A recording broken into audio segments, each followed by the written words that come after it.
صحیح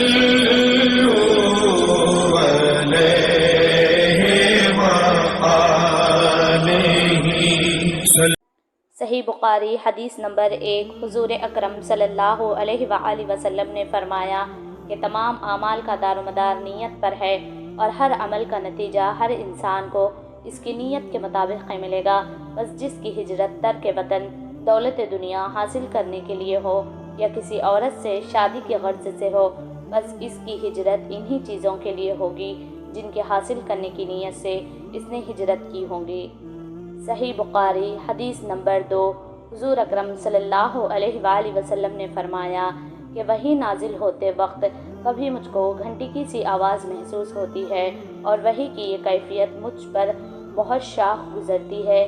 جب یہ کیفیت ختم ہوتی ہے تو میرے دل اور دماغ پر اس فرشتے کے ذریعے نازل شدہ وحی محفوظ ہو جاتی ہے، اور کسی وقت ایسا ہوتا ہے کہ فرشتہ بشکل انسان میرے پاس آتا ہے اور مجھ سے کلام کرتا ہے، بس میں اس کا کہا ہوا یاد رکھ لیتا ہوں۔ حضرت عائشہ رضی اللہ تعالی عنہا بیان کرتی ہے کہ میں نے سخت کڑاکے کی سردی میں حضرت محمد صلی اللہ علیہ وسلم کو دیکھا کہ آپ صلی اللہ علیہ وسلم پر وحی نازل ہوئی، اور جب اس کا سلسلہ موقف ہوا تو آپ صلی اللہ علیہ وسلم کی پیشانی پسینے سے شربور تھی۔ صحیح بخاری حدیث نمبر 3۔ حضور اکرم صلی اللہ علیہ وآلہ وسلم نے فرمایا کہ وحی کا ابتدائی دور سچے اور پاکیزہ خوابوں کے ساتھ شروع ہوا۔ آپ خواب میں کچھ دیکھتے تو وہ صبح کی روشنی کی طرح صحیح اور سچا ثابت ہوتا۔ پھر من جانب قدرت آپ تنہائی پسند ہو گئے، اور آپ صلی اللہ علیہ وسلم نے غار حرا میں خلوت نشینی اختیار فرمائی، اور کئی دن اور رات وہاں مسلسل عبادت اور یاد الہی و ذکر و فکر میں مشغول رہتے۔ جب تک گھر آنے کو دل نہ چاہتا تو توشہ ہمراہ لیے ہوئے وہیں رہتے۔ توشہ ختم ہونے پر آپ کی اہلیہ محترمہ حضرت خدیجہ رضی اللہ تعالی عنہا کے پاس تشریف لاتے، اور کچھ توشہ ہمراہ لے کر پھر وہاں جا کر خلوت گزار ہو جاتے۔ یہی طریقہ جاری رہا یہاں تک کہ آپ پر حق منکشف ہو گیا اور اب غار حرا میں قیام پذیر تھے۔ اچانک حضرت جبرائیل علیہ السلام آپ کے پاس حاضر ہوئے اور کہنے لگے، اے محمد پڑھو۔ آپ فرماتے ہیں کہ میں نے کہا، میں پڑھنا نہیں جانتا۔ آپ صلی اللہ علیہ وسلم فرماتے ہیں کہ فرشتے نے مجھے پکڑ کر اتنے زور سے بھینچا کہ میری طاقت جواب دے گئی، پھر مجھے چھوڑ کر کہا، پڑھو۔ میں نے پھر وہی جواب دیا، میں پڑھا ہوا نہیں ہوں۔ اس فرشتے نے مجھ کو نہایت ہی زور سے بھینچا، مجھ کو سخت تکلیف محسوس ہوئی۔ پھر اس نے کہا کہ پڑھ۔ میں نے کہا، میں پڑھا ہوا نہیں ہوں۔ فرشتے نے تیسری بار مجھ کو پکڑا اور تیسری مرتبہ پھر مجھ کو بھینچا، پھر مجھے چھوڑ دیا اور کہنے لگا، پڑھو اپنے رب کے نام کی مدد سے جس نے پیدا کیا، انسان کو خون کی پھٹکی سے بنایا۔ پڑھو، آپ کا رب بہت ہی مہربانی کرنے والا ہے۔ بس یہی آیتیں حضرت جبرائیل علیہ السلام سے سن کر اس حال میں غار حرا سے واپس ہوئے۔ آپ کا دل اس انوکھے واقعے سے کانپ رہا تھا۔ آپ حضرت خدیجہ رضی اللہ تعالی عنہا کے پاس تشریف لائے اور فرمایا کہ مجھے کمبل اڑا دو، مجھے کمبل اڑا دو۔ لوگوں نے آپ کو کمبل اڑا دیا۔ آپ کا ڈر جاتا رہا تو آپ نے اپنی زوجہ محترمہ حضرت خدیجہ رضی اللہ تعالی عنہا کو تفصیل کے ساتھ یہ واقعہ سنایا اور فرمانے لگے کہ مجھے اب اپنی جان کا خوف ہو گیا ہے۔ آپ کی اہلیہ محترمہ حضرت خدیجہ رضی اللہ تعالی عنہا نے آپ کی ڈھارس بندھائی کی اور کہا کہ آپ کا خیال صحیح نہیں ہے، خدا کی قسم آپ کو اللہ کبھی رسوا نہیں کرے گا۔ آپ تو اخلاق فاضلہ کے مالک ہیں، آپ تو کنبہ پرور ہیں، بے کسوں کا بوجھ اپنے سر پر رکھ لیتے ہیں، مفلسوں کے لیے کماتے ہیں، مہمان نوازی میں آپ بے مثال ہیں، اور مشکل وقت میں آپ امر حق کا ساتھ دیتے ہیں۔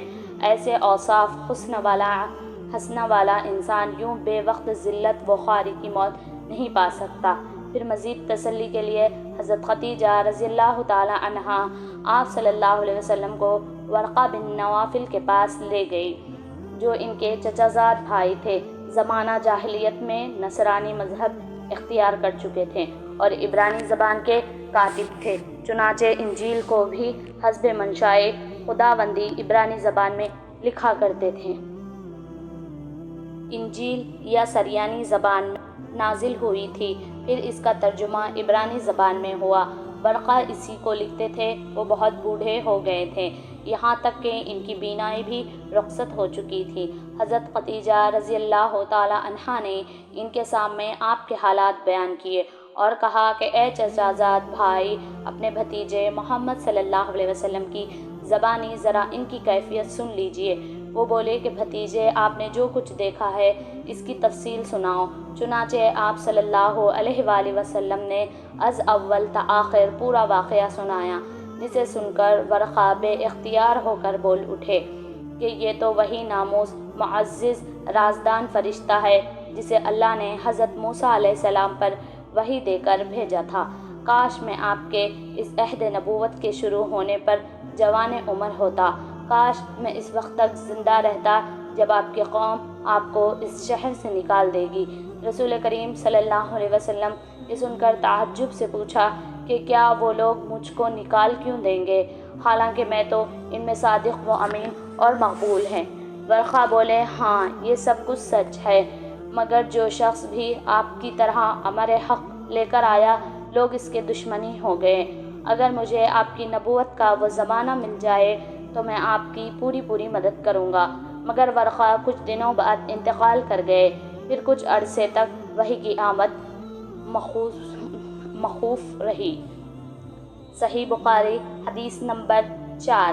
آپ صلی اللہ علیہ وآلہ وسلم نے وحی کے رک جانے کے زمانے میں حالات بیان فرماتے ہوئے کہا، ایک روز زمین میں چلا جا رہا تھا، اچانک میں نے آسمان کی طرف سے ایک آواز سنی اور میں نے اپنا سر آسمان کی طرف اٹھایا۔ کیا دیکھتا ہوں کہ وہی فرشتہ جو میرے پاس غار حرا میں آیا تھا، وہ آسمان اور زمین کے بیچ میں ایک کرسی پر بیٹھا ہوا ہے۔ میں اس سے ڈر گیا اور گھر آنے پر میں نے پھر کمبل اوڑھنے کی خواہش ظاہر کی۔ اس وقت اللہ پاک کی طرف سے یہ آیت نازل ہوئی، اے لحاف اوڑھ کر لیٹنے والو، اٹھ کر کھڑا ہو اور لوگوں کو عذاب الہی سے ڈراؤ اور اپنے رب کی بڑائی بیان کر اور اپنے کپڑوں کو پاک صاف رکھ اور گندگی سے دور رکھ۔ اس کے بعد وحی تیزی کے ساتھ بے در پہ در آنے لگی۔ اس حدیث کو یحییٰ بن بکیر کے علاوہ لبیث بن سعید، عبداللہ بن یوسف اور ابو صالح نے بھی روایت کیا ہے، اور عقیل کے علاوہ زہری سے حلال بن رواد نے بھی روایت کیا ہے۔ یونس اور معمر نے اپنی روایت لفظ فوادہ کی جگہ بوادار سے نقل کیا ہے۔ صحیح بخاری حدیث نمبر 5۔ حضور اکرم صلی اللہ علیہ وآلہ وسلم نزول قرآن کے وقت بہت سختی محسوس فرمایا کرتے تھے، اور اس کی علامتوں میں سے یہ ایک تھی کہ یاد کرنے کے لیے آپ اپنے ہونٹوں کو ہلاتے تھے۔ ابن عباس رضی اللہ تعالیٰ عنہ نے کہا، میں اپنے ہونٹ ہلاتا ہوں جس طرح آپ ہلاتے ہیں۔ سعید کہتے ہیں، میں بھی اپنے ہونٹ ہلاتا ہوں جس طرح ابن عباس رضی اللہ تعالیٰ عنہ کو میں نے ہلاتے ہوئے دیکھا۔ پھر انہوں نے اپنے ہونٹ ہلائے۔ ابن عباس رضی اللہ تعالیٰ عنہ نے کہا کہ پھر یہ آیت اتری کہ اے محمد، قرآن کو جلد جلد یاد کرنے کے لیے اپنی زبان نہ ہلاؤ، اس کا جمع کر دینا اور پڑھا دینا ہمارے ذمے ہیں۔ حضرت ابن عباس رضی اللہ تعالیٰ عنہ کہتے ہیں کہ یعنی قرآن آپ صلی اللہ علیہ وسلم کے دل میں جما دینا اور پڑھا دینا ہمارے ذمے ہیں، پھر جب ہم پڑھ چکیں تو اس پڑھے ہوئے کی اتباع کرو۔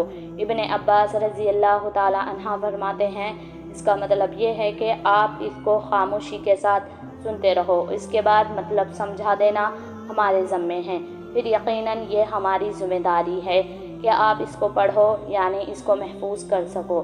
چنانچہ اس کے بعد جب آپ کے پاس حضرت جبرائیل علیہ السلام وحی لے کر آتے تو آپ کی توجہ سے سنتے تھے، اور وہ چلے جاتے تو رسول اللہ صلی اللہ علیہ وسلم وحی کو اس طرح پڑھتے تھے جس طرح جبرائیل علیہ السلام انہیں پڑھایا کرتے تھے۔ حدیث نمبر 5-6 صحیح بخاری۔ رسول اللہ صلی اللہ علیہ وآلہ وسلم سب لوگوں سے زیادہ جواد سخی تھے، اور رمضان میں دوسرے اوقات کے مقابلے میں جب جبرائیل آپ صلی اللہ علیہ وسلم سے ملتے وقت بہت ہی زیادہ جود و کرم فرماتے۔ جبرائیل علیہ السلام رمضان کی ہر رات میں آپ صلی اللہ علیہ وسلم سے ملاقات کرتے اور آپ صلی اللہ علیہ وسلم کے ساتھ قرآن کا دورہ کرتے۔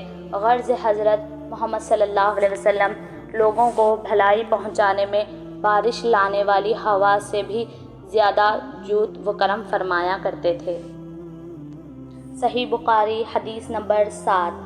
ہرقل شاہ روم نے ان کے پاس قریش کے قافلے میں ایک آدمی بلانے کو بھیجا، اور اس وقت یہ لوگ تجارت کے لیے ملک شام گئے ہوئے تھے، اور یہ وہ زمانہ تھا جب رسول اللہ صلی اللہ علیہ وآلہ وسلم نے قریش اور ابو سفیان سے ایک وقتی عہد کیا ہوا تھا۔ جب ابو سفیان اور دوسرے لوگ ہرقل کے پاس ایلیا پہنچے جہاں ہرقل نے دربار طلب کیا تھا، اس کے گرد روم کے بڑے بڑے لوگ علماء، وزراء، امراء بیٹھے ہوئے تھے۔ ہرقل نے ان کو اور اپنے ترجمان کو بلایا، پھر ان سے پوچھا کہ تم میں سے کون شخص مدعی رسالت کا زیادہ قریبی عزیز ہے؟ ابو سفیان کہتے ہیں کہ میں بول اٹھا کہ میں اس کا سب سے زیادہ قریبی رشتہ دار ہوں۔ یہ سن کر ہرقل نے حکم دیا کہ اس کو ابو سفیان کو میرے قریب لا کر بٹھاؤ اور اس کے ساتھیوں کو اس کے پاس پیٹھ کے پیچھے بٹھا دو۔ پھر اپنے ترجمان سے کہا، ان لوگوں سے کہہ دو کہ میں ابو سفیان سے ایک شخص کے یعنی محمد صلی اللہ علیہ وسلم کے حالات پوچھتا ہوں۔ اگر یہ مجھ سے کسی بات میں جھوٹ بول دے تو تم کو اس کا جھوٹ ظاہر کر دینا۔ ابو سفیان کا قول ہے کہ خدا کی قسم اگر مجھ سے یہ غیرت نہ آتی کہ یہ لوگ مجھ کو جھٹلائیں گے تو میں آپ صلی اللہ علیہ وسلم کی نسبت ضرور غلط گوئی سے کام لیتا۔ خیر، پہلی بات ہرقل نے مجھ سے پوچھی وہ یہ کہ اس شخص کا خاندان تم لوگوں میں کیسا ہے؟ میں نے کہا وہ تو بڑے اونچے اعلیٰ نسب والے ہیں۔ کہنے لگا، اس سے پہلے بھی کسی نے تم لوگوں میں ایسی بات کہی تھی؟ میں نے کہا نہیں۔ کہنے لگا، اچھا اس کے بڑوں میں کوئی بادشاہ ہوا ہے؟ میں نے کہا نہیں۔ پھر اس نے کہا، بڑے لوگوں نے اس کی پیروی اختیار کی یا کمزوروں نے؟ میں نے کہا نہیں، کمزوروں نے۔ پھر کہنے لگا، اس کے تابعدار روز بڑھتے جاتے ہیں یا کوئی ساتھی پھر بھی جاتا ہے؟ میں نے کہا نہیں۔ کہنے لگا، کیا اپنے اس دعوے نبوت سے پہلے کبھی کسی موقع پر اس نے جھوٹ بولا ہے؟ میں نے کہا، اور اب ہماری اس سے صلح کی ایک مقررہ مدت ٹھہری ہوئی ہے، معلوم نہیں وہ اس میں کیا کرنے والا ہے۔ ابو سفیان کہتے ہیں، میں اس بات کے سوا اور کوئی جھوٹ اس کی گفتگو میں شامل نہ کر سکا۔ ہرقل نے کہا، کیا تمہاری اس سے کبھی لڑائی ہوئی تھی؟ میں نے کہا ہاں۔ بولا، پھر تمہاری اور اس کی جنگ کا کیا حال ہوتا؟ میں نے کہا، لڑائی ڈول کی طرح ہے، کبھی وہ ہم سے میدان جنگ جیت لیتے ہیں اور کبھی ہم ان سے جیت لیتے ہیں۔ ہرقل نے پوچھا، وہ تمہیں کس بات کا حکم دیتا ہے؟ میں نے کہا، وہ کہتا ہے کہ صرف ایک اللہ کی عبادت کرو، اس کا کسی کو شریک نہ بناؤ اور اپنے باپ دادا کی شرک کی باتیں چھوڑ دو، اور ہمیں نماز پڑھنے، سچ بولنے اور پرہیزگاری اور صلہ رحمی کرنے کا حکم دیتا ہے۔ یہ سب سن کر پھر ہرقل نے اپنے ترجمان سے کہا، ابو سفیان سے کہہ دے کہ میں نے تم سے اس کا نسب پوچھا تو تم نے کہا کہ وہ ہم میں اعلیٰ نسب ہے، اور پیغمبر اپنی قوم میں اعلیٰ نسب ہی بھیجا جایا کرتے تھے۔ میں نے تم سے پوچھا کہ دعویٰ نبوت کی یہ بات تمہارے اندر اس سے پہلے کسی نے اور بھی کہی تھی؟ تم نے جواب دیا کہ نہیں۔ تب میں نے اپنے دل میں کہا کہ اگر یہ بات اس سے پہلے کسی نے کہی ہوتی تو میں سمجھتا اس شخص نے بھی اسی بات کی تقلید کی ہے جو پہلے کہی جا چکی ہے۔ میں نے تم سے پوچھا کہ اس کے بڑوں میں کوئی بادشاہ بھی گزرا ہے؟ تم نے کہا نہیں۔ میں نے دل میں ہی کہا کہ ان کے بزرگوں میں کوئی بادشاہ ہوا ہوگا تو یہ کہہ دوں گا کہ وہ شخص اس بہانے سے اپنے آبا و اجداد کی بادشاہت اور اس کا ملک دوبارہ حاصل کرنا چاہتا ہے۔ اور میں نے تم سے پوچھا کہ اس بات کے کہنے میں یعنی پیغمبری کا دعویٰ کرنے سے پہلے تم نے کبھی اس کو دروغ گوئی کا الزام لگایا ہے؟ تم نے کہا کہ نہیں۔ میں سمجھ لیا کہ جو شخص آدمیوں کے ساتھ دروغ گوئی سے بچے وہ اللہ کے بارے میں کیسے جھوٹ بات کہہ سکتا ہے، اور میں نے کہا کہ تم سے پوچھا کہ بڑے لوگ اس کی پیروی ہوتے ہیں یا کمزور آدمی؟ تم نے کہا کمزوروں نے اس کی اتباع کی ہے۔ تو دراصل یہی لوگ پیغمبروں کے متبعین ہوتے ہیں۔ اور میں نے تم سے پوچھا کہ اس کے ساتھی بڑھ رہے ہیں یا کم ہو رہے ہیں؟ تم نے کہا کہ بڑھ رہے ہیں، اور ایمان کی کیفیت یہی ہوتی ہے حتیٰ کہ وہ کامل ہو جاتا ہے۔ اور میں نے تم سے پوچھا کہ آیا کوئی شخص اس کے دین سے ناخوش ہو کر مرتد ہو جاتا ہے؟ تو تم نے کہا تو ایمان کی خاصیت بھی یہی ہے، جن کے دلوں میں اس کی مسرت رس بس جائے وہ اس سے لوٹ نہیں کرتے۔ اور میں نے کہا تم سے پوچھا کہ وہ آیا کبھی عہد شکنی نہیں کرتے ہیں؟ تم نے کہا کہ پیغمبروں کا یہی حال ہوتا ہے، وہ عہد کے خلاف ورزی نہیں کرتے۔ اور میں نے تم سے کہا کہ وہ تم سے کس چیز کے لیے کہتے ہیں؟ تم نے کہا کہ وہ حکم دیتے ہیں کہ اللہ کی عبادت کرو، اس کے ساتھ کسی کو شریک نہ ٹھہراؤ، اور تمہیں بت پرستی سے روکتے ہیں، اور سچ بولنے اور پرہیزگاری کا حکم دیتے ہیں۔ لہٰذا اگر یہ باتیں جو تم کہہ رہے ہو سچ ہیں تو ان قریب وہ اس جگہ کا مالک ہو جائے گا کہ جہاں میرے یہ دونوں پاؤں ہیں۔ مجھے معلوم تھا کہ وہ پیغمبر آنے والا ہے، مگر مجھے یہ نہیں معلوم تھا کہ وہ تمہارے اندر ہوگا۔ اگر میں جانتا کہ اس تک پہنچ سکوں گا تو اس سے ملنے کے لیے ہر تکلیف کو گوارا کرتا۔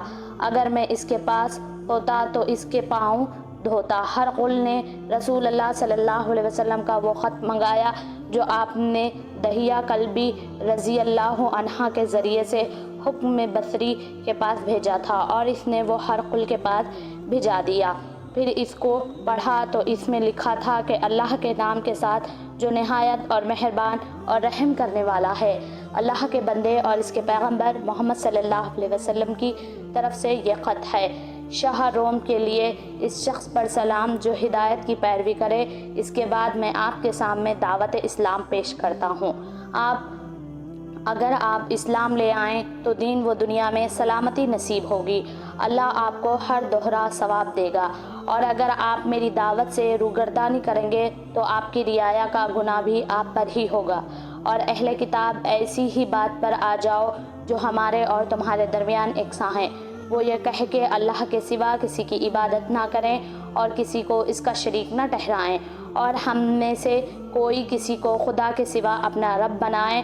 پھر اگر وہ اہل کتاب اس بات سے منہ پھیر لیں تو مسلمانوں تم اس سے کہہ دو کہ تم مانو یا نہ مانو، ہم تو یکت خدا کے اطاعت گزار ہیں۔ اور ابو سفیان کہتے ہیں جب ہرقل نے جو کچھ کہا تھا کہ کہہ دیا اور خط پڑھ کر فارغ ہوا تو وہ اس کے ارد گرد بہت شور و غوغا ہوا، بہت سی آوازیں اٹھی اور باہر نکل گیا۔ تب میں نے اپنے ساتھیوں سے کہا کہ ابو شکبہ کے بیٹے حضرت محمد صلی اللہ علیہ وسلم کا معاملہ تو بہت بڑھ گیا ہے، دیکھو تو اس سے بنی اسرافہ روم کا بادشاہ بھی ڈرتا ہے۔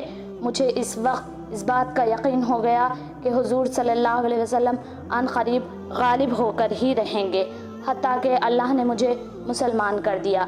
راوی کا بیان ہے ابن طور ایلیا کا حاکم ہرقل کے مصاب اور شام کے نصاری کا لاٹ پداری بیان کرتا ہے کہ ہرقل جب ایلیا آیا ایک دن صبح کو پریشان اٹھا تو اس کے درباریوں نے دریافت کیا کہ ہم آج آپ کی حالت بدلی ہوئی پاتے ہیں، کیا وجہ ہے؟ ابن ناطور کا بیان ہے کہ ہرقل نجومی تھا، علم نجومی میں وہ پوری مہارت رکھتا تھا۔ اس نے اپنے ہم نشینوں کو بتایا کہ میں نے آج رات ستاروں پر نظر ڈالی تو دیکھا کہ ختنہ کرنے والوں کا بادشاہ ہمارے ملک پر غالب آ گیا۔ بھلا اس زمانے میں کون لوگ ختنہ کرتے ہیں؟ انہوں نے کہا کہ یہود کے سوا کوئی ختنہ نہیں کرتا، سو ان کی وجہ سے پریشان نہ ہو۔ سلطنت کے تمام شہریوں میں یہ حکم لکھ کر بھیجیے کہ وہاں جتنے بھی یہودی ہوں سب قتل کر دیے جائیں۔ وہ لوگ انہی باتوں میں مشغول تھے کہ ہرقل کے پاس ایک آدمی لایا گیا جسے شاخ الغسان نے بھیجا تھا۔ اس نے رسول صلی اللہ علیہ وسلم کے حالات بیان کیے۔ جب ہرقل نے سارے حالات سن لیے تو کہا جا کر دیکھو وہ ختنہ کیے ہوا ہے یا نہیں۔ انہوں نے اسے دیکھا تو بتلایا کہ وہ ختنہ کیا ہوا ہے۔ ہرقل نے جب اس شخص سے عرب کے بارے میں پوچھا تو اس نے بتلایا کہ وہ ختنہ کرتے ہیں۔ تب ہرقل نے کہا کہ یہی محمد صلی اللہ علیہ وسلم اس امت کے بادشاہ ہیں جو پیدا ہو چکے ہیں۔